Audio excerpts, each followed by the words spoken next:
Dans le tunnel sous la Manche, il y a la sécurité et la surveillance. Pour commencer, la sécurité. Il faut se souvenir que le tunnel, long de 50 km, est composé de 3 galeries parallèles. L'une conduit en Angleterre, l'autre à la France. Celle du milieu est une galerie de service qui a un rôle essentiel dans la sécurité.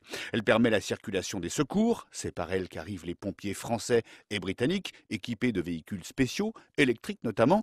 La galerie sert aussi de refuge pour les passagers en cas d'accident, car il existe des points de passage rapprochés entre les galeries des trains et la galerie de service. Cette galerie sert aussi à la ventilation. Elle est maintenue en surpression d'air et reste donc à l'abri des fumées en cas d'incendie dans un des tunnels ferroviaires, ce qui en fait un havre de sécurité. Cela a été déterminant lors de l'incendie d'une navette en 1996.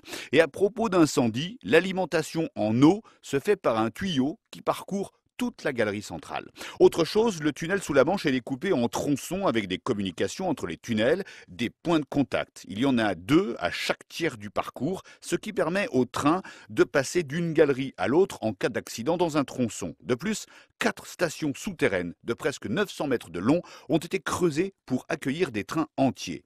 À présent, la surveillance. Comment s'effectue-t-elle? Il y a d'abord la police aux frontières, plusieurs centaines de fonctionnaires à Coquelles, là où se trouve le terminal français du tunnel.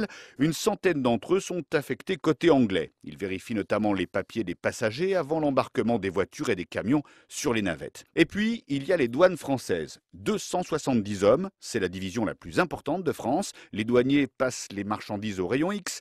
Des détecteurs d'ondes scrutent les cargaisons des camions. Il y a aussi des détecteurs de CO2 et de battements cardiaques. Des chiens sont aussi là pour détecter les explosifs et la drogue. Enfin, tout au long du tunnel sont installées des centaines de caméras vidéo.